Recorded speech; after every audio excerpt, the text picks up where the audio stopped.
Haleluya. Amen. Kama jinsi mtumishi wa Mungu ameongea, Comme le serviteur de Dieu vient d'annoncer, acha tutoe shukrani zetu kwa Mungu nous voulons dire merci à Dieu ambaye ametusababishia tuwe tena hapa qui a fait que nous soyons ici na amefanya tuione mwezi wa Disemba. et il a fait ce que nous puissions voir le mois de décembre. Acha tutoe shukrani kwa askofu, wachungaji, wazee wa kanisa na kanisa lote kwa ujumla. Nous voulons dire merci à l'évêque, le berger et les anciens et à toute l'église. Amena. Amen. Okay, uliza jirani yako, umekuja na Biblia yako? Pose et à ton voisin, est-ce que tu es venu avec ta Bible? Hapana ya msimu, Biblia ya karatasi. Pas une Bible du téléphone, Fanya Biblia yako hivi nione. les Bibles en papier. Fanya Biblia yako hivi nione. Pas la Bible dans les téléphones, mais lève ta Bible en papier. Na waimbaji hawana Biblia. Unajua kwa nini sikubaliane na Biblia ya simu? Vous savez pourquoi je n'accepte pas la Bible dans les téléphones? Kama hamuna taarifa, nataka niwape taarifa. Si vous n'avez pas une information, j'aimerais vous informer. Na kama unayo, nataka tu nikukumbushe.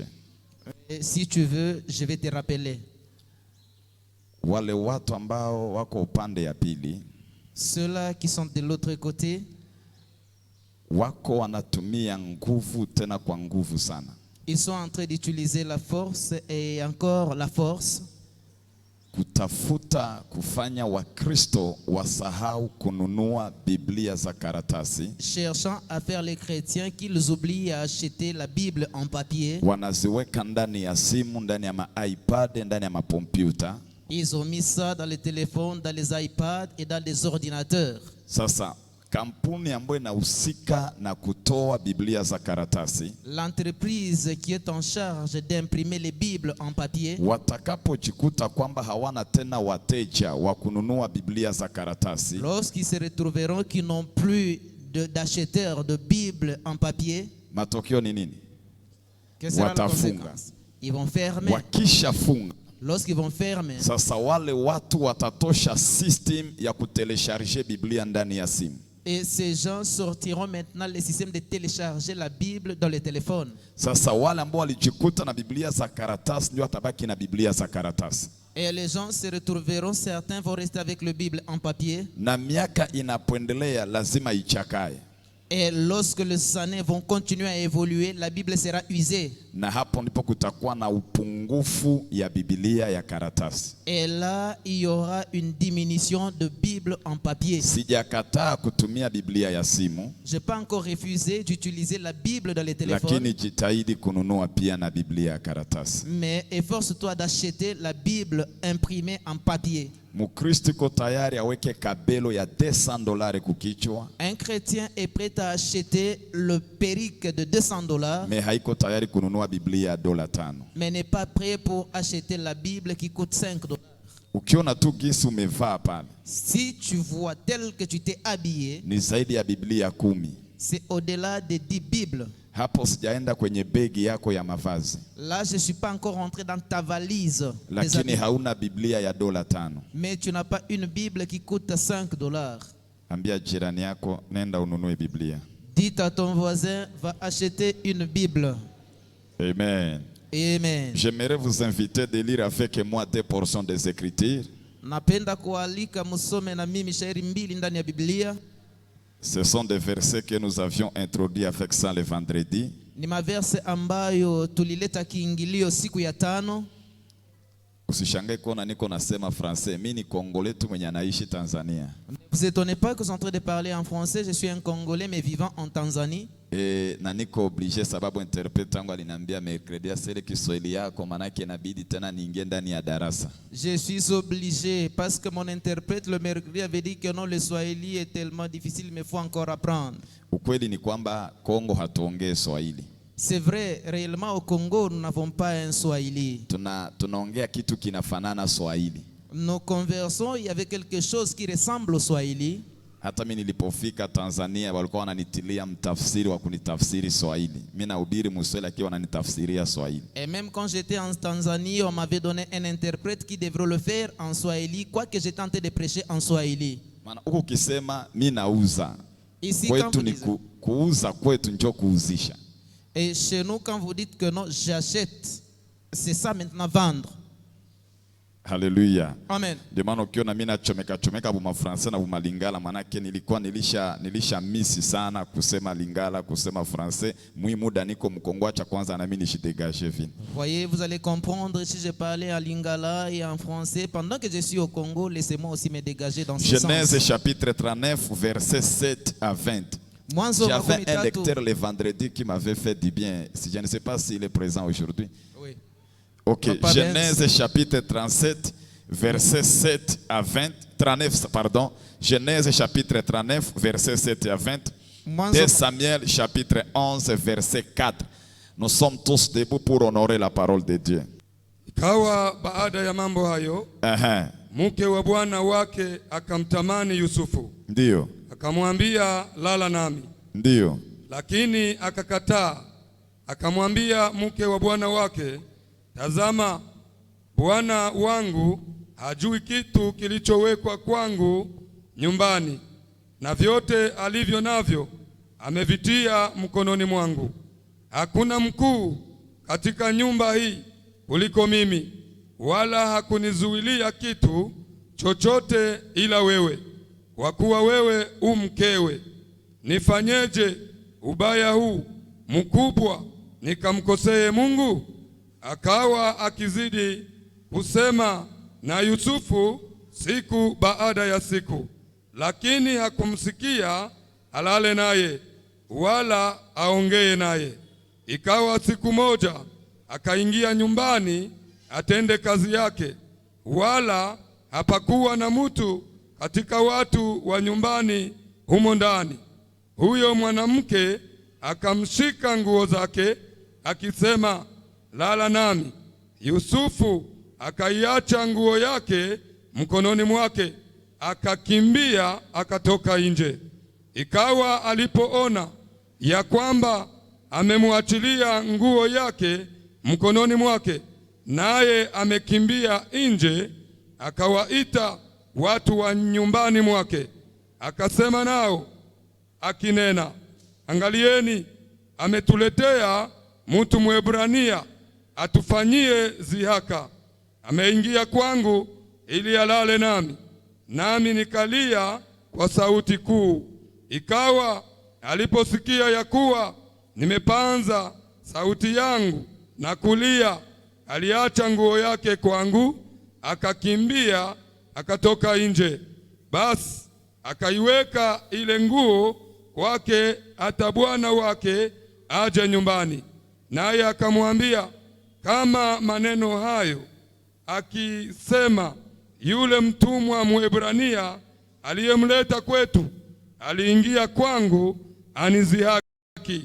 Ikawa nilipopaza sauti yangu nikalia, akaacha nguo yake kwangu akakimbia nje.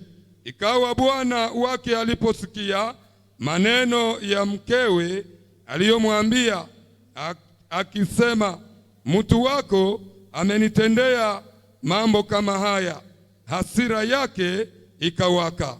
Bwana wake akamtwaa Yusufu akamtia gerezani, mahali walipofungwa wafungwa wa mfalme, naye akawa umo gerezani.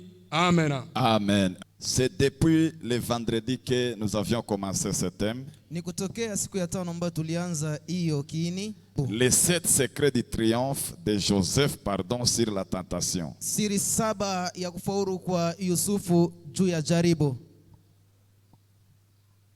Baada ya kutoa maana ya jaribu, maana yake nini? Après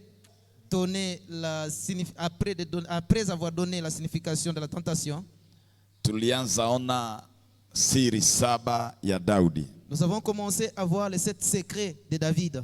Lakini kwa wale ambao wamefika leo, pour ceux-là qui sont arrivés aujourd'hui, nataka nitumie tu dakika 5 ili kwamba nikupe picha na mwelekeo ile ambayo tuliona siku ya vendredi. J'aimerais te donner uniquement 5 minutes pour t'expliquer ce que nous avons vu le vendredi. Tulisema jaribu, Nous avons dit la tentation. Ni kama nguvu inayomvutia mtu kufanya mabaya. C'est comme une force qui attire une personne qui veut faire le mal. Lakini wewe mwenyewe unajua kama hautakiwi kufanya kile kitu. Mais toi-même tu le sais bien que non, tu n'es pas appelé à faire ce mal. Narudia tena, nasema jaribu. Je dis encore, je dis, la tentation. Ni nguvu inayomvuta mtu. C'est une force qui attire une personne. Na iko inakusukuma ufanye mabaya. Et ça te pousse à faire le mal. Lakini wewe mwenyewe unajua kama hautakiwi kufanya hiki. Mais toi-même tu le sais bien que tu n'es pas appelé à faire ce mal. Mahali tunasoma ndani ya Samuel la pili sura 11. Nous avons lu dans 2 Samuel 11. Biblia inasema kwamba Daudi akamona mke wa Uria. Et la Bible déclare que David avait vu la femme d'Uri. Maana huyu mwanamke alikuwa naoga. Cette femme était en train de se laver. Daudi akavutwa. David était attiré. Hii ndio inaitwa jaribu. Et cela est appelé tentation. Akamtamani huyu mwanamke. Et il a envié cette femme. Na Daudi akatuma watu kwa huyu mwanamke. Et David a envoyé les gens vers cette femme. Mimi nazoea sema Daudi aliuliza swali nzuri. Et David avait posé une bonne question. Na akapewa jibu nzuri. Et on lui avait donné aussi une bonne Lakini réponse. Daudi hakuwa na nguvu ya kushinda hii jaribu. Mais David n'avait pas la force de vaincre cette Maana tentation. aliuliza huyu ni nani? Il avait posé la question, qui est-ce? Wakamwambia ni mke wa Uria. On lui avait dit, c'est la femme d'Uri. Lakini Daudi akakubali tu kutembea pamoja Mais naye. David avait conspiré de coucher avec elle. Sasa Yusufu Mais Joseph, ni picha halali c'est une image parfaite ambayo inaweza kutusaidia qui peut nous aider ya kushinda jaribu.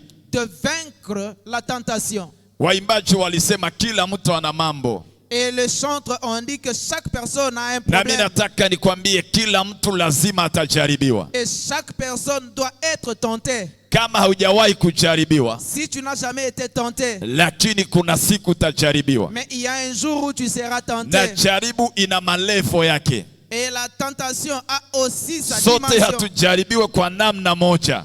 Tous ne seront pas tentés de la même manière. Haiko kisi komersa naweza jaribiwa. C'est pas de la même manière que le commerçant sera tenté. Njo vile politicien naweza jaribiwa. Un politicien aussi pourra aussi être tenté.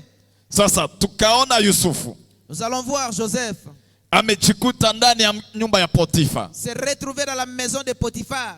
Na mke wa Potifa akaanza kumtamani Yusufu. Et Potiphar a commencé à envier Joseph. La femme de Potiphar La femme de Potiphar a commencé à envier Joseph. anaanza kumtamani Yusufu. Et j'avais souligné deux choses. Niliweka hapo mkazo kwa vitu viwili. J'avais dit la première des choses, Nilisemaka kitu kia kwanza. selon Genèse chapitre 39 verset 6, Kufatana na Mwanzo 39 mstari wake la wa Bible dit que Joseph était un bon garçon à taille. Biblia inasema Yusufu alikuwa kijana mzuri Donc kwa umbi. Joseph attirait les femmes. Yusufu alikuwa nafuta wanauke. Mais deuxième des choses, Kitu kia pili, ce n'est pas Joseph qui était allé vers la femme de Potiphar, aina Yusufu alienda mbele ya mke wa Potifa. mais c'est la femme de Potiphar qui était allée vers Joseph. Ni mke wa Potifa alienda mbele ya Yusufu. Et cette femme était directe par rapport à Joseph. Na huyu mke alienda kwa njia. Il a fait dit à Joseph, couche avec moi. Alimwambia Yusufu, napenda nipatane na wewe kwa tendo Et la ici ndoa. c'est la femme de son maître. Hapa ni mke wa mwalimu wake. Ce n'est pas facile Habina biepesi de vaincre une telle tentation. ya kufaulu kwa ile jaribu. J'avais dit le vendredi, Nilisemaka siku ya il y a tano. des gens qui n'ont pas encore tombé, Kuko watu ambao wajaanguka. non parce qu'ils sont forts, Hapana kusema wana nguvu. mais c'est parce qu'ils n'ont pas encore l'occasion de tomber. Lakini jua wayapata ile bahati ya Et les jours kuanguka. où ils auront l'occasion de tomber, Na siku watapata bahati ile ya kuanguka. ils vont tomber. Wataanguka. Mais Joseph, Lakini Yusufu, malgré l'opportunité de tomber, ijapokuwa ile bahati ya yeye kuanguka, il est sorti vainqueur. alitoka mshindaji. S'il est sorti vainqueur, Kama alitoka mshindaji, il a un leçon à nous donner. anakuya na mambo ya kutuambia. J'avais dit, premier secret de Joseph, Nilileta siri ya kwanza ya Yusufu. c'est dans le verset 8 du chapitre 39. Il dit ceci. Anasema hivi. Il refusa et il dit à la femme de son maître. Alikatala na akamwambia mke wa mwalimu wake. Voici mon maître ne prend avec moi connaissance de rien dans la maison. Ona mwalimu wangu aliniambia hivi. Et il a remis entre mes mains tout ce qui lui appartient. Alinipatia vyote vile vinakuwa vyake. Il a remis dans ma main alinipatia mikono yangu tout ce qui lui appartient. Vyote vile vinakuwa vyake. Joseph est entré dans la maison de Potiphar en tant qu'esclave. Yusufu aliingia munyumba ya Potifa kama vile mtumwa. Joseph n'avait pas de futur. Yusufu il avait un futur la sombre. Alikuya na mambo yake takapokuja yalikuwa ya giza. Il était esclave. Alikuya mtumwa. Mais c'est Potiphar qui lui a donné de la valeur. Ni Potifa alimpatia yako bei. Alors Joseph a regardé dans le rétroviseur. Yusufu akaangalia ndani ya là où il vient. Kwenye anatokea. Est-ce que je peux trahir un tel homme? Eti na uweza kusaliti mtu wa quelqu'un qui m'a donné la responsabilité de toute sa richesse. Mtu ananipatia wajibu wa utajiri wake. Alors coucher avec sa femme. Sasa mimi nifanye zina na mke wake. Ça sera un esprit d'ingratitude. Ile ni hali gani ya kukosa shukrani? La première des choses. Kitu kia kwanza. Joseph a été reconnaissant envers Potiphar. Yusufu alikuwa na shukrani mbele ya Potifa. Si tu as besoin de vaincre la tentation, kama una lazima yawe kufaulu kumbele ya jaribu, tu dois être reconnaissant envers Dieu. Unapaswa kuwa na shukrani kumbele ya Mungu. Kazi yenye Mungu alikupatia. Le travail, c'est Dieu qui t'a donné. Ile kazi yenye Mungu alikupatia. Le travail que Dieu t'a donné. Hakukupatia uje uanze tongoza ndano batoto ya batu. T'a pas donné pour que tu commences à courtiser les enfants d'autrui. Hakukupatia na ujubo mole mabunyumba ya batu. Il t'a pas donné pour aller détruire le mariage des autres. Tukumbuke 5 ans passés, wewe ulikuwa unapata hata $100. Souviens-toi 5 ans passés, est-ce que tu obtenais même $500? Leo uko na salaire ya $2000. Aujourd'hui tu as un salaire de $2000. Unakamata ile 2000 tu ya kwanza fanya nayo désordre. Et tu prends ces 2000 pour créer maintenant des désordres.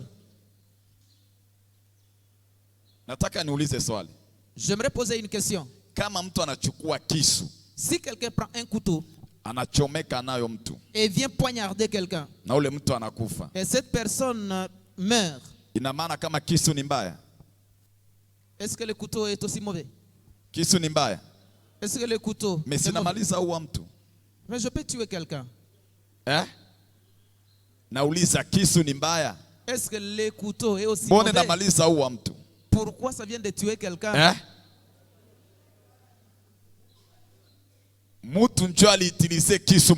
C'est la personne qui a mal utilisé les couteaux. C'est la même chose avec la bénédiction que Dieu te donne. La bénédiction n'est pas une mauvaise chose.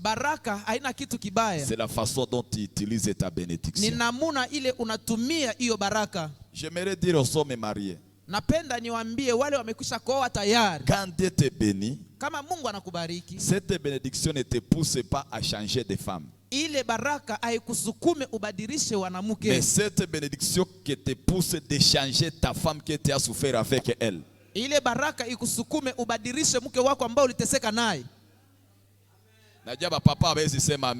que les papas ne peuvent dire pas amen.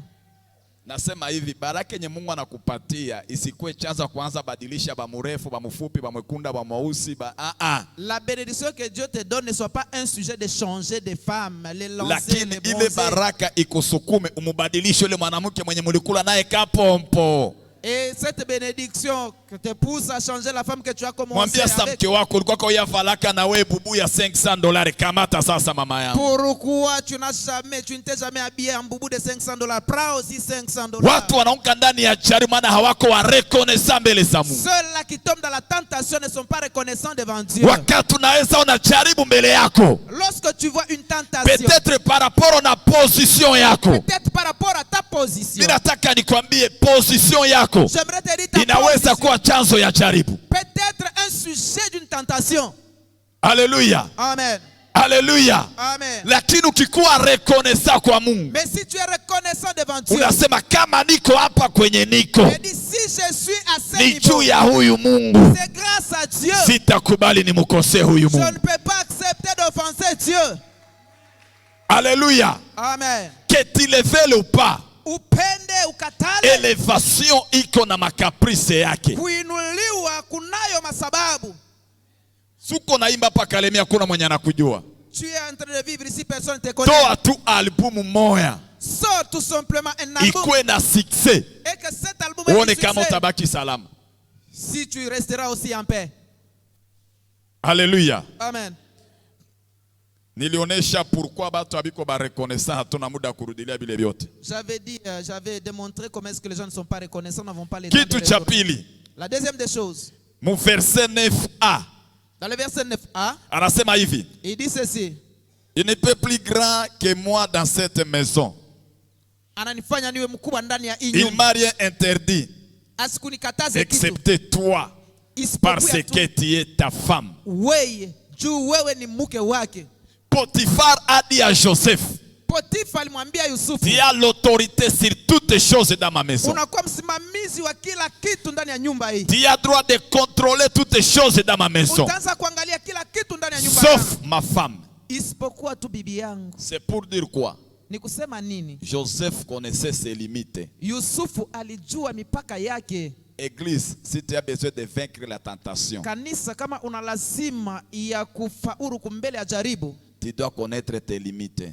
unapasha kujua mipaka yako. Tu dois connaître tes limites. Unapasha ujue mipaka yako. Il y a des endroits où un enfant de Dieu ne peut jamais fouler. Kuna mafasi ambapo mtoto wa Mungu ashezi miguu yake ikanyanke. Il y a des personnes qu'un enfant de Dieu ne peut jamais fréquenter. Kuna watu ambao mtoto wa Mungu ashezi kwenda kushirikiana nao. J'aimerais te choquer. Napenda kwanza nikukwaze kidogo. Il y a même des habits qu'un enfant de Dieu ne peut jamais porter. Kuna mavazi ambao mtoto wa Mungu ashezi kuvala. Quelqu'un dit qu'est-ce que tu dis là-bas? Mtu mmoja anasema bitu kani tena unaanza kusema. Je suis dans Genèse 38. Niko katika Mwanzo 13 Le verset 15. Qu'est-ce que la Bible dit, mon frère? Mstari wa 15.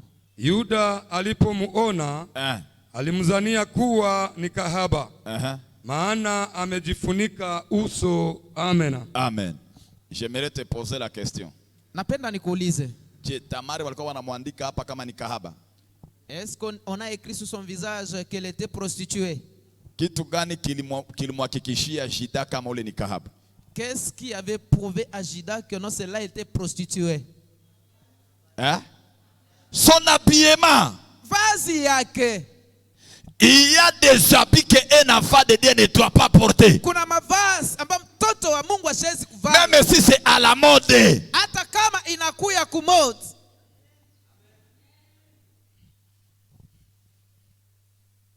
Est-ce que je peux te choquer encore? Naweza tena nikukwaze. Unajua kulingana na asili ya Biblia. Vous savez, il est entré dans le coutume de la Bible. Selon la coutume de la Bible. Selon la coutume de la Bible. Il y a des parties qu'une femme ne doit jamais montrer sauf à son mari. Kuna mafasi ambayo muka hashezi kuonesha isipokuwa tu kwa mume wake. Na kilo tuko na mamodelo na kutana liziba yote hii parti yote inje iko inje manake ni modele banakata liziba katikati. Nous avons des coutures dont on montre les seins. Ce sont des modèles. Ni modele. Ce sont des modèles. Na nakia nawe muibada. Et elle vient avec ça à l'église. Ni bras cassés. Ukiambia weka mikono mbili juu tunaona huku kote. C'est les bras cassés quand on dit levez les bras et nous voyons tout. Ni frère yanatiliaka pantalon. Et c'est un frère, lui s'habille mais les tailles basses. Kisha dimanche anakuja sote tuko na mambo. Et le dimanche il vient tous nous avons des problèmes.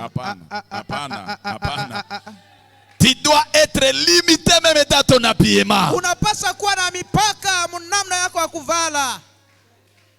Master, quand tu t'habilles mal, Kama unavala mbaya, tu dois attirer les hommes vers toi. unapaswa kuvuta batu. Il y a des parties sensibles chez la femme. Kuko mafasi ile na kwaka iko na kokota batu. Tu sais que le désir d'un homme c'est dans ses yeux. Unajua hisia zote za mwanaume ni ndani ya macho. Sasa ulishavala vibaya paja zote ziko nje, sasa unabakwa au nilijaribia, ulijijaribu mwenyewe. Et quand tu t'habilles toutes les cuisses à l'extérieur et puis on te viole, tu dis je t'ai tenté. Non, tu t'es tenté toi-même.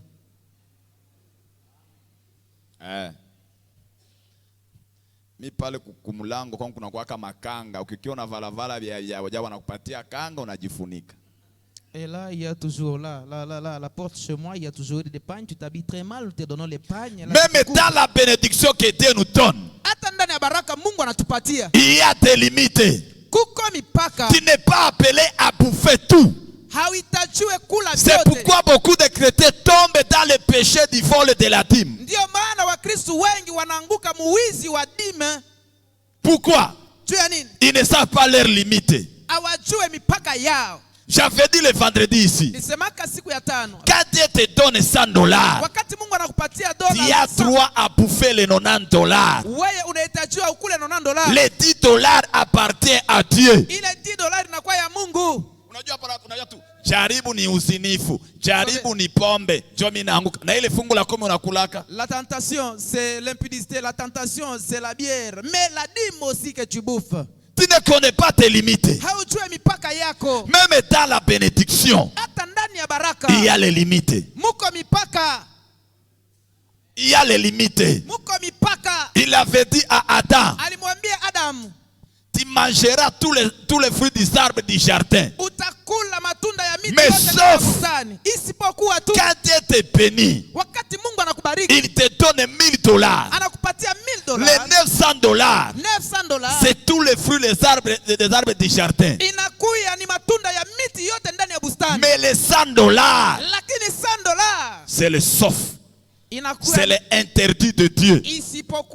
Dans Lévitique 27:30, la Bible dit ceci: toutes les dîmes de la terre, soit des récoltes de la terre, soit des fruits des arbres, appartient à l'Éternel.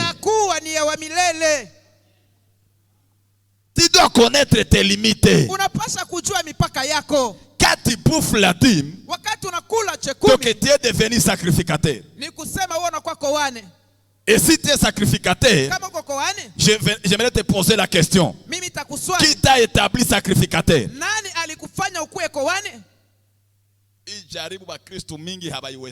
Cette tentation, plusieurs chrétiens n'arrivent pas à vaincre. Ce qui a aidé Joseph, il connaissait ses limites. Si tu connais tes limites dans la bénédiction de Dieu, voilà pourquoi j'avais dit, la dîme, ce n'est pas seulement le 1/10 de nos revenus. Non. Mais ça doit être les premières dépenses à faire avant toute autre dépense. Que ça soit ta coutume, mon frère. Dès que Dieu te bénit, avant de faire quoi que ce soit avec cet argent, retire d'abord la dîme de Dieu. En faisant ça, tu prouves Dieu des choses. La première des choses, tu es le premier dans ma vie. La deuxième des choses, tu dois être le premier à être servi dans ma vie. Alléluia. Amen. Alléluia. Amen. Troisième des choses, le 9e verset B. Comment ferai-je un aussi grand mal et pécherai-je contre Dieu? Troisième des choses, alijua gravité ya péché. Il connaissait la gravité du péché. Alisema, nitafanyaje ubaya mkubwa kama huu? Comment ferais-je aussi un grand mal? Église, dans ta vie, ne néglige pas de petites choses. Kanisa hapana kuzarau tubitu tudogo. C'est dans des petites choses qu'il y a de grandes choses. Munakuya vitu vinene. Dans Actes des Apôtres 27, 13 à 15. La Bible dit, un léger vent d'ici de vin à souffler. Et se croyant maître de leur dessein, ils levèrent l'ancre et côtoyèrent près d'île de Crète. Mais bientôt, un vent impétueux. Ilianza mon pepo ngapi? Kadogo. Mais avec l'été quoi nini? Et après quoi c'était comment? Tu dois connaître la gravité du péché. Unapasha kujua unene ubaya wa kitu. J'aimerais te blesser encore. Apenda tena nikuumize. Les péchés Zambi ne peut jamais annuler les plans de Dieu dans ta vie. haiwezi kuharibu matengenezo ya Mungu ndani ya maisha yako. Mais le péché Lakini zambi fait tarder l'accomplissement des plans de Dieu dans ta vie. inaikalaka iko nafanya matengenezo ya Mungu isifike haraka ndani ya maisha yako. Demanda ba Kristo mingi bafikie.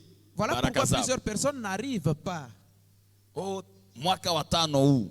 Oh, le 5e année. Mungu alikupatia tu kazi ya $100. Dieu t'a donné le travail de $100. Ona gesi ulichanganikiwa. Regarde comment est-ce que tu étais troublé. Njoo akupatia ya $1000. Et qu'il te donne le travail de $1000.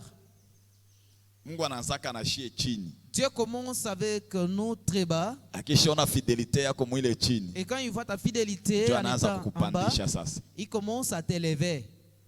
Sasa bakristo mingi banaishiaka hapa chini. Plusieurs chrétiens terminent en étant en bas. Ils connaissaient la gravité. Faut kujua, alijua ubaya. Quatrième des choses. Kitu kia ine. Secret ya Joseph. Naipenda sana hii. Joseph, j'aime vraiment ça. Le 9e verset C. 9e verset C. C yake. Et pécherai-je contre Dieu? Etatenda zambi kumbele ya Mungu. J'aimerais te poser la question. Mwile chumba. Dans cette chambre. Ama mwile nyumba mulikuwa watu bangapi? Et dans cette maison il y avait combien de personnes? Si bawili. 2. Sasa Mungu anatokea wapi hapa? Dieu vient où? Mimi ningelikuwa mke wa Potifa ningemuuliza Yusufu, Mungu iko wapi? Mbona shimuone? Moi j'allais poser la question à la femme de Potiphar, comment je ne vois pas Dieu? Hein? Comment pécherai-je contre Dieu? Namna gani tatenda zambi kwa Yusufu Mungu? tuko tu mimi na wewe hapa. Nous sommes à 2. Mungu iko wapi? Où est Dieu? Ni 4e secret. Siri ya ine. Voir la conscience du regard de Dieu, même quand les hommes ne te voient pas. Kuwa na zamiri ya kwamba Mungu eko na kuona hata kama watu hawana ako. Tu sais que batu wanaogopaka batu kuliko Mungu. Vous savez, les gens craignent d'autres personnes que Dieu. Ulishakaona mtu anazini pale barabarani? Avez-vous déjà vu quelqu'un qui commet l'adultère sur la route? Ushamuona? L'avez-vous déjà vu? Kwa nini? Kwa nini? Pourquoi? Nauliza, ulishakuona mtu anazini pale barabarani? C'est quelqu'un. Avez-vous déjà vu quelqu'un commettre l'impudicité là? Kwa nini? Pourquoi? Si anaogopa macho ya watu. Il refuse les yeux qui peuvent le voir. Ulishakuona mtu anaenda zini kwenye guest? Ulishakasikia? Avez-vous déjà vu quelqu'un qui nasema ulishakasikia mtu anaenda zini kwenye guest hotelini? Va commettre l'impudicité à l'hôtel. Si banaendaka. Kwa nini banaenda hotelini? Pourquoi ils partent à l'hôtel? Simana mtu hata muona. Parce que quelqu'un ne le verra pas. Kama kuna mtu ananielewa hapa. C'est pas si quelqu'un est en train de me comprendre. Manake Wakristo wengi, c'est-à-dire plusieurs chrétiens, wanaogopa watu, craignent les hommes, lakini hawamogope Mungu. mais ne craignent pas Dieu. Sababu kitu ambacho anaweza fanya kwa uficho, ce qu'il peut faire en cachette, hawezi kifanya en public. Ne peut pas le faire en public. Kwa nini haifanya en public? Pourquoi il ne fait pas en public? Chumba tu basimone. Pour que les gens ne le voient lakini pas. anaifanya en cachette. Mais il fait en cachette. Chumba tu basimone. Pour que les gens ne le voient Lakini nataka nikwambie, mais j'aimerais te dire, même si les hommes ne te voient pas, il y a quelqu'un qui te voit.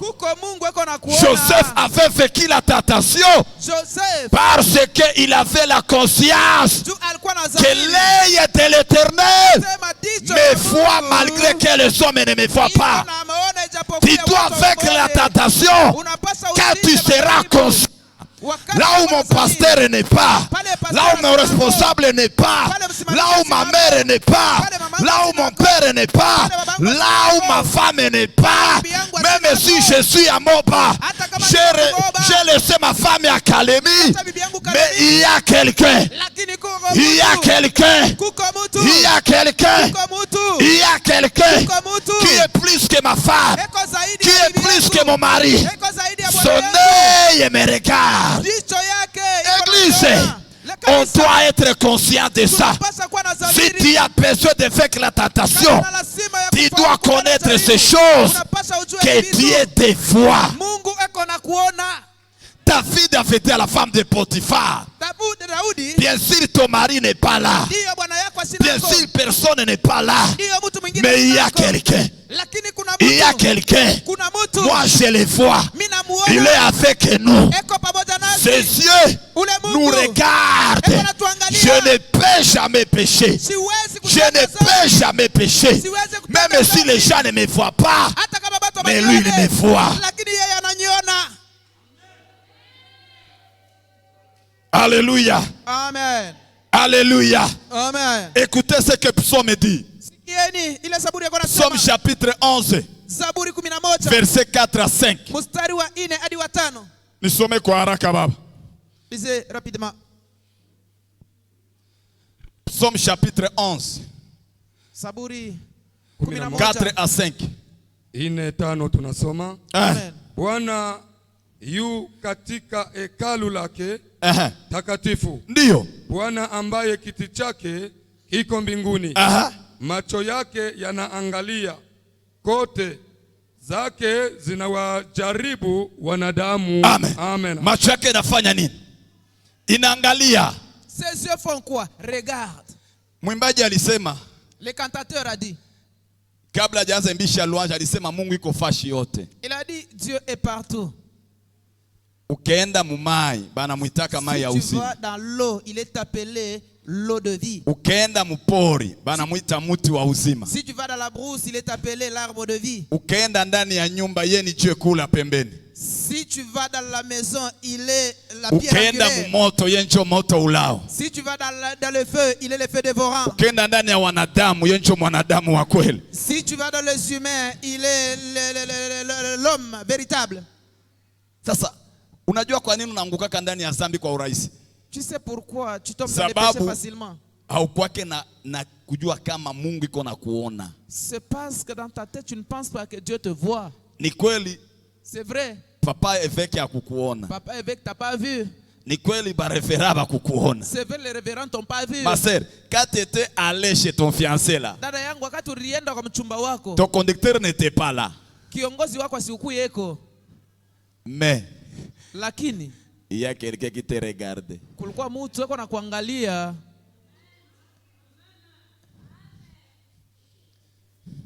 Est-ce que je peux te donner le secret? Naweza kupatia siri. Nikupatie siri. Ce qui avait aidé Joseph, Ile lisaidiaka Yusufu, il avait une conscience pire. alikuwa na zamiri safi. Conscience pire. Zamiri safi. Unajua watu wengi hapana tena zamiri. T'avais d'autres, non même pas la conscience. Mshipa zamiri lishakufa. Ah, la veine de la conscience est déjà coupée. Unajua zamiri maana yake nini? Connaissez la conscience, c'est quoi? Mtu mmoja alitafsiri alisema hivi. Une personne avait interprété disant, Aseme zamiri la conscience, ni ile portion ya kimungu c'est cette portion de la divinité yenye ilibakiaka ndani ya mwanadamu wakati aliangukaka. qui était restée dans l'homme lorsqu'il était tombé dans les péchés. Lakini kapenda mtu mwingine. Et une autre personne que j'avais aimée, Akasema zamiri l'avait dit la conscience, ni ile mkuki shindano c'est cette flèche ambayo inawaka inatuchoma ou l'aiguille qui nous touche, qui nous pique. kama tunataka fanya mabaya Si nous voulons commettre le mal ama tulisha fanya mabaya. et que nous avons déjà commis ce mal, Sasa kibaya ya zamiri, le mal aussi de la conscience, zamiri haikuzuia yake usifanye. la conscience ne peut jamais t'empêcher de faire quelque chose. Mais nakwenda kuinterpeller tu. Mais ça t'interpelle tout simplement. Est-ce que je me fais comprendre ici? Amen. Inakwenda fanya nini? Inakuinterpeller. La conscience t'interpelle. Sasa wakati na kuinterpeller, Lorsque cette conscience t'interpelle, unapingana nayo, toi tu t'opposes inakuacha. et ça te libère. Kesho tena kuinterpeller, Et demain ça va unapingana t'interpeller. nayo, Tu t'opposes inakuacha. et ça te laisse. Sasa ubaya yake Maintenant le mal inakufaka. inakufa. Et là, ça meurt. Manake inabakia kimya. C'est-à-dire la conscience reste Jo stérile. nakutana mtu anabakia mtu nyama. Et vous verrez la personne demeure une personne animale. Ndio maana utaona wakati uliendaka triche mundoa yako. Voilà, lorsque tu étais allé tricher dans ton mariage. Pour la première fois. Mara yako ya kwanza. Tu avais peur. Ulikusia boka. Tu avais peur. Ulisikia boka. Et quand tu es rentré à la maison. Wakati unarudia kunyumba. Ulikuwa huko hauna ile, tu n'étais pas donc haukuwa na ile confort. Yani haukuwa na ile ule ujasiri. Donc tu n'avais pas le sang-froid. Tu doutais. Tu avais peur. Ulisikia boka. Pas d'assurance. Haukuwa na assurance. Honte de regarder ton mari ou ta femme. Ulikuwa unasikia boka kuangalia bwana yako, bibi yako. Siku ulienda mara ya pili. Le jour tu es allé pour la deuxième fois. Ya mara ya tatu. Troisième fois. Sa uliifanya maisha. Lorsque tu as fait cela une vie. Unaweza mwita hata na kutelefone. Noko na mwanamke munani motel. Tu peux l'appeler même au Allô, téléphone. chérie. Il y a une femme. Vraiment, je pense beaucoup à toi toute la journée. Nakuwaza sana. Tu es déjà mangé? Uko hapo chakula? Ah, moi je n'ai pas l'appétit à cause de ton absence. Ah, mimi sina hata hamu ya kula. Kisha unaponyeza. Kisha unamwambia nilikuwa namsubalisha ule pumbafu asinisumbue. Et puis tu dis nilikuwa namlengamisha tu ule. C'est ça la conscience. Ah, ndio ile zamiri. Quand les gens ont amené cette femme prostituée, wakati watu wanaleta ule kahaba qui était tombée dans l'adultère, mwenyewe alianguka muuzinifu. La Bible dit, Biblia inasema Jésus s'est rabaissé. Yesu alinama. Il a commencé à écrire. Akaanza andika. Il a levé sa tête. Anainua kichwa. Qu'est-ce qu'il avait dit? Alisemaka nini? Celui qui connaît qui n'a pas encore péché, mwenyewe anajua si atendaka dhambi, qu'il soit la première personne awe wa kwanza à lui jeter des pierres. kumupika lijiwe. Il a rabaissé la tête. Anainamisha tena La kichwa. Bible dit, Biblia inasema accusés par leur conscience. wao wenyewe wanachongelewa na dhamiri yao. La conscience est une richesse. Dhamiri ni utajiri. Il ne faut jamais la perdre. Hapana kuipoteza. Ça va commencer à te rappeler Itaanza kukukumbusha ce que tu veux faire. yenye unapenda fanya C'est du mal. ni mabaya. C'est du mal. Ni mabaya. Même David, Hata Daudi, quand il a coupé un morceau wakati dans la tunique de Saul, vazi, la Bible dit après cela, kisha ile le cœur lui battit. moyo elimupika kwa Qu'est-ce nguvu. que j'ai fait? Ni bitu kani nafanya? Pourquoi j'ai fait ça? Jua ninafanya hivi. C'est ça un véritable enfant de Dieu. Njoo mtoto wa Mungu wa kweli. Quand il veut faire quelque chose, Kama anapenda fanya mabaya, la conscience lui rappelle. dhamiri namkumbusha. Dieu te voit. Mungu weko na kuona. Ça, ce n'est pas bon. Hii ena mzuri. Il laisse. Anaacha. Et si par mégare, Kama tu kwa ole, par mégare, batimbaya, bahati mbaya, il a déjà posé l'acte. asha kufanya tendo, Sa conscience. dhamiri yake. Na kama ni mwimbaji anawaambia mimi shishikie mzuri, sauti yangu iko na kwama. Sitaimba leo. Aujourd'hui je ne vais pas chanter. Si c'est un chant, va dire aujourd'hui je Lakini mwenye chante. hana zamiri, Celui qui n'a pas la conscience, hata alitoka hako jana, même s'il venait de quitter la hier, atababurudisha hapa. il va les emballer ici. Zamiri hakuna. La conscience est stérile. Que Dieu nous aide. Mungu Que Dieu atusaidie. nous aide. Mungu atusaidie. Que Dieu nous aide. Mungu atusaidie. D'être conscient de son regard. Tuwe na samiri ya kuangalia Même si je ne kwake. serai pas à Kalemi, Hata kama sitakuwa Dieu Kalemi, est avec moi à Moba. mais atakuwa na mimi Dieu est Moba. avec moi à Nairobi. Yakuwa na mimi kuna Dieu Nairobi. est avec moi à Yakuwa Kisangani. na mimi Kisangani. Dieu est avec moi partout où j'irai. Yakuwa na mimi fasi yote taenda. Cinquième des choses, j'aimerais terminer. Kitu kia tano napenda nimalize. Le verset 10a. Mstari sura yake ya 10 A. a yake. Quoiqu'elle parlait tous les jours à Joseph, Ijapokuwa alikuwa anaongea kila siku na Yusufu, il refusa de coucher auprès d'elle. alikatala alale pembeni yake. La cinquième des choses, Kitu kia c'est tano être ferme et persévérant dans sa décision. ni kubakia na msimamo mu maamuzi yako Chaque jour. kila siku. Frère, haikukuwa jaribu ya kumjaribu leo. Ce n'était pas une tentation qui a commencé aujourd'hui. Non. Bible inasema chaque jour. La Bible déclare tous les jours. Kila siku. Chaque jour. Kila siku. Et chaque jour, Na kila siku, Joseph était vainqueur. Yusufu alikuwa anatoka mshindaji. Le problème avec la tentation, Mambo na jaribu, ce n'est pas qu'il vient vers nous. haina sema iko nakuya kwetu. Mais le grand problème, Mambo kubwa, c'est la façon dont nous réagissons. ni hali ambayo tuko na beba. Malgré que c'était chaque jour. Ijapokuwa ilikuwa kila siku. Yani mchungaji hata nawe alianzaka depuis 2019. Et le besoin, il avait commencé depuis 2019. En 2023, En 2023, j'ai trouvé que non, je n'en peux plus. tu sais la persévérance. Unajua kudumu, Inalipaka. ça paye. Inalipaka. Ça paye. Mimi naambiaka watoto wangu hivi. J'ai toujours dit à mes enfants ceci. Watu wote waliofaulu ndani ya maisha Tous ceux-là qui ont réussi dans la vie ni watu waliofuatilia ndoto zao pasipo kukata tamaa. sont les gens qui ont couru devant leurs rêves sans perdre la persévérance. Un homme avait dit ceci. Mtu mmoja alisema Tu hivi, n'as pas encore échoué hauyashindwa si tu as le courage de recommencer. kama unaweza tena kuanzulula ile bitu byako.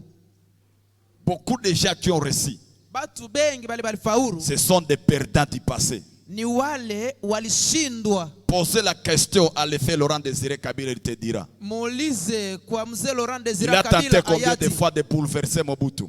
namna ngapi alianza juu ya La kumfukuza guerre de Mobutu. 80 jours à Moba, c'était dit à qui? Vita ya 80 jours kumoba ni Mais nani il était alikuwa? persévérant. Alikuwa naendelea. Église, soit persévérant Kanisa uendelee avec la tentation. na jaribu. C'est pourquoi je t'avais dit, Ndio maana le nilikwambia péché fait tarder le plan de Dieu dans ta vie. zambi inakuwaka iko Si na tu rudisha vas kama rester mtengenezo wa constant. Mungu. Kama utabakia na msimamo, Malgré c'est chaque jour, ijapokuwa inakuwa kila siku, malgré c'est chaque jour, ijapokuwa itakuwa kila siku, je dois rester constant. minapasha niwe na msimamo.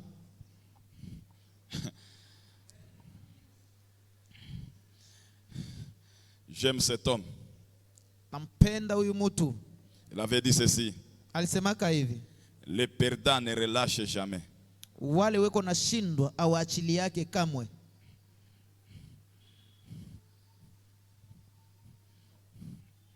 Alléluia. Amen.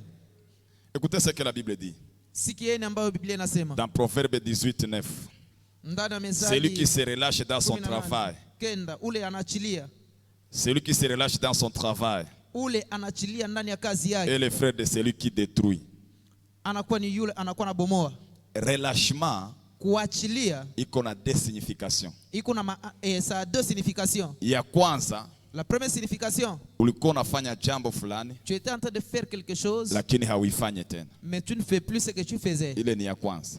Ça, c'est la Na première chenye watu dimension. wengi wanajua. Et plusieurs personnes connaissent. Lakini definition ya pili ya relâchement La deuxième définition de relâchement, ni kutokufanya kitu c'est le manque de faire la chose mwile vitesse yenye ulianzaka dans ndani. la vitesse que tu avais commencé avec. Kama ulikuwa unafunga kila semaine 2 jours, Si tu avais commencé à jeûner dans la semaine wakati 2 jours, uliokokaka, quand tu étais sauvé, lakini unaanzaka funga tu mara moja, mais tu commences à jeûner une tayari seule ulisha fois, relâche. là tu as déjà relâché. Sababu vitesse yenye ulianzaka Parce que nayo la vitesse que tu avais commencé haiko njo avec, unaendelea nayo. ce n'est pas la vitesse Il y a avec même des laquelle tu es en couples train qui ont d'évoluer. déjà relâché. Et là tu as déjà relâché. Il y a même des couples qui ont déjà relâché. Kuna mandoa inesha kuachilia. Alikuwa hawezi pata apeti na bwanake hayarudia kukazi. Et lui ne pouvait pas avoir l'appétit tant que son mari n'est pas encore rentré du boulot. Sheri sukule anakusubiria Chérie, mange, mais elle t'attend. leo. Aujourd'hui, Ata akizila, et même si elle refusait de manger, ata bwana akizila et yana même si kunguta le yote. mari refusait de manger, mais elle mange. Mtu mmoja akauliza bale bamama balikuwaka wanakatala kula wakati wanaume wanazira chakula waliendaka wapi? Les mamans qui refusaient de manger pendant que l'homme refusait sa nourriture dans la maison, où est-ce qu'elles sont parties? Mtu mmoja akamjibu balikufaka na njala. Une personne était morte de faim. Ulisha relâché. Tu as déjà relâché? Una majina mlikuwa mnaitana pale mwanzo. Il y a des noms, il y avait le Chérie, vous surnommez. Baby, Baby, ma beauté. Ce que ça ma- leo. Mama Francine. Maman Francine, aujourd'hui. Hauko tena vile. Et tu n'es plus comme avant. Tu recevais les salaires, tu amenais ça sur la table. Léo. Et aujourd'hui?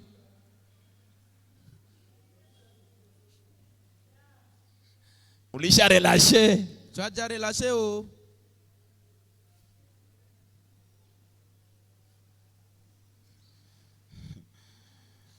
Sixième des choses.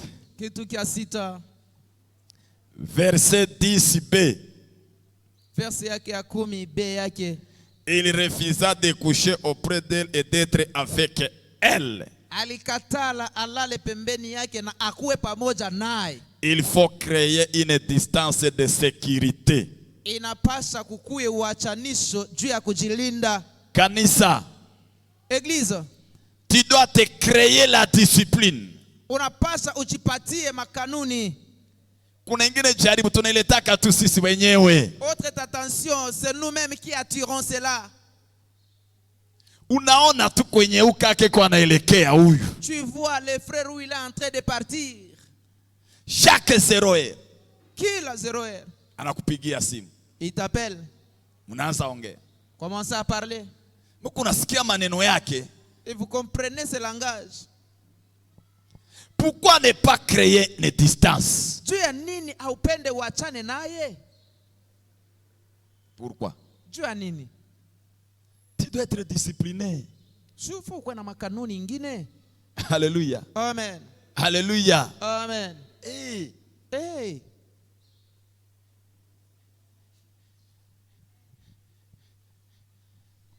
Anasema na akupendaka hata kwe pamoja naye. Il n'avait pas aimé d'être avec elle.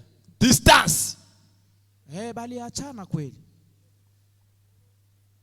Wewe mwenyewe unapasha ona unasema no gisi niko naona mambo gisi iko naenda hapa. Mais tu dois trouver que non tel que les choses sont en train d'évoluer. Acha nijitengenezee mazingira ya kujikinga. Non, moi je dois créer l'environnement de protection. Anajilinda na shetani hana mkono juu yake. Et l'enfant de Dieu qui se protège, bingine usisubirie Mungu, bingine tumia tu akili. Certaines histoires ce n'est pas Dieu, utilise l'intelligence. Kaka, ule dada anakuletea zawadi. Frère, cette sœur qui t'amène des cadeaux. Unakiangalia ndani ya zawadi. Tu regardes dans les cadeaux. Unakutana mko manguo zile za ndani.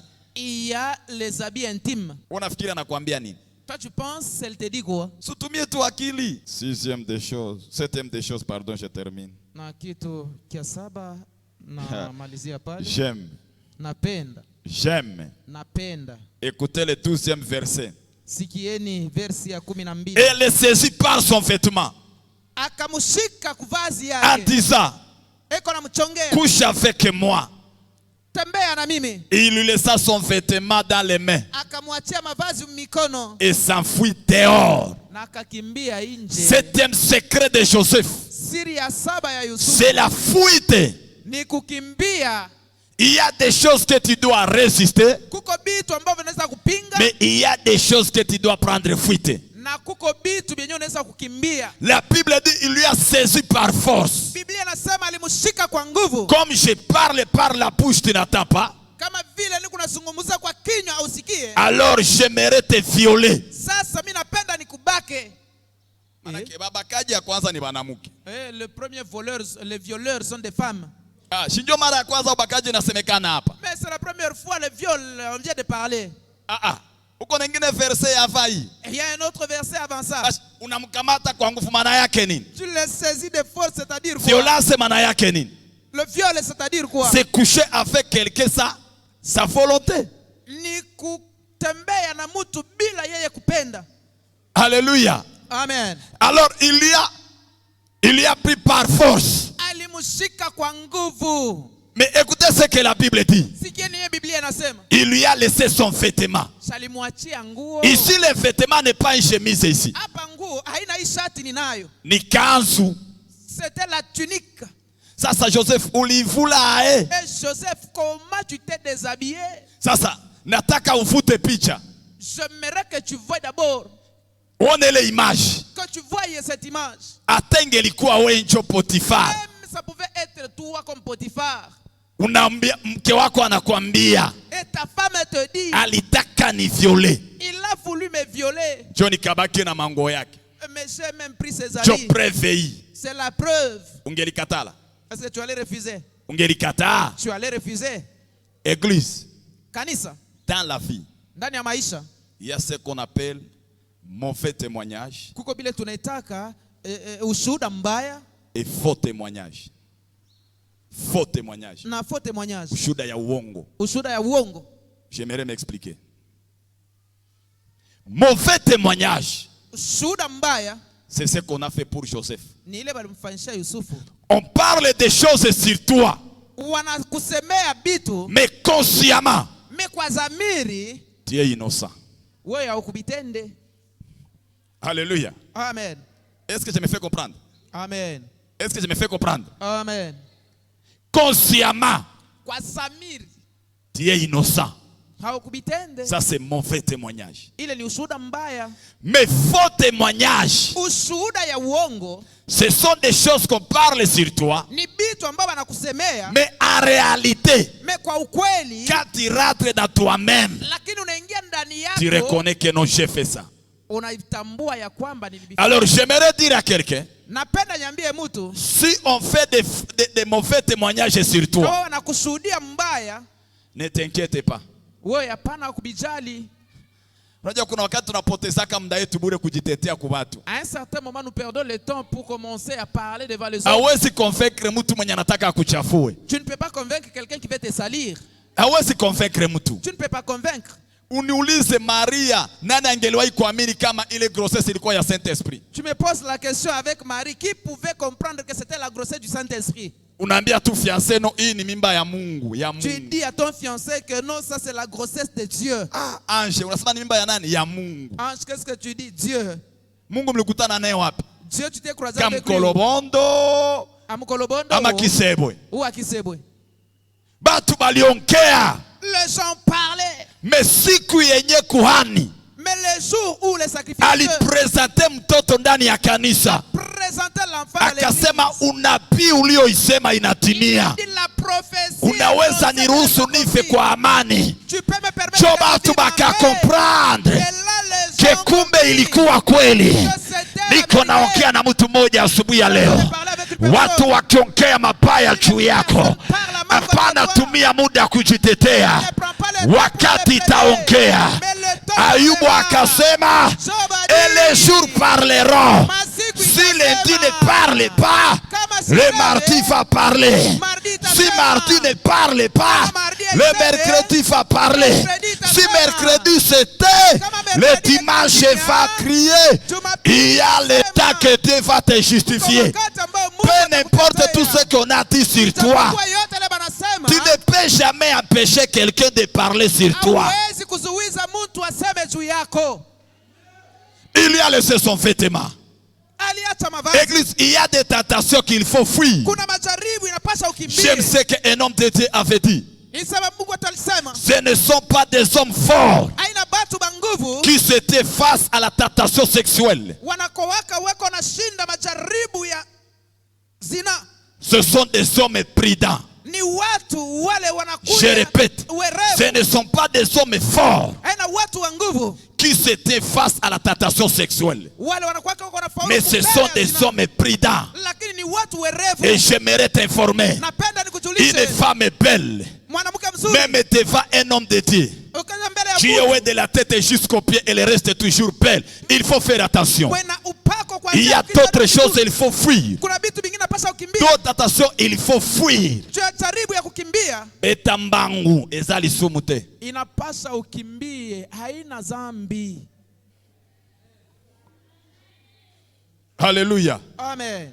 Alléluia. Amen. Même son ami Joseph en prison, Dieu lui a justifié. Dieu lui a justifié. Alors je me pose toujours la question.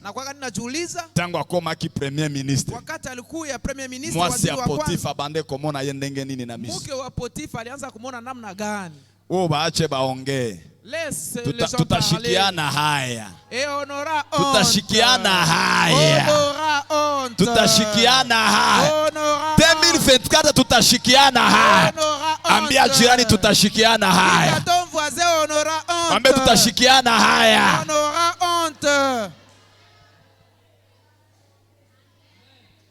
Oh, ule hawezi olewa. Wewe subiri mariage yangu. Utashindwa kuya wewe. Attends ton mariage. Ule hata pataka. Wewe subiri Mungu haikanisa niinue wewe. Utashinda nilomba lift wewe. Utashinda nilomba lift. Tu vas échouer de prendre la liste. Ombi yangu natua kila aliyeongea mabaya juu yako, Mungu asimame akutetee katika jina la Yesu. Amen. Tiens-toi debout. Simama, simama, simama. Kisi yasoni kuma. Mwambie Mungu, nataka ufufule zamiri zangu. J'aimerais que tu ressuscites ma conscience. L'église, c'est parmi des prières que j'ai prises chaque jour. Kanisa ni kati ya maombi ambayo nakuwa ninafanya kila siku. Moi vraiment, j'ai pris toujours à Dieu, donne-moi une conscience pure. Namwambiaka Mungu anipatie zamiri safi. Parce que je sais, Junajua, je ne peux jamais tomber facilement siwezi kuanguka si j'ai une conscience pure. kama nina zamiri safi. Azwanga bomwana kumama papa Depuis mon enfance, hey yawe kumama papa est-ce que tu peux regarder les rétroviseurs de ta vie? Kisi asoni kumama Là où vient t'attirer. papa hey yawe kumama papa yawe azwanga bomwana kumama papa. Nous te sommes reconnaissants. Nous te sommes reconnaissants. C'est depuis notre enfance. Je me souviens. J'ai fait 14 ans.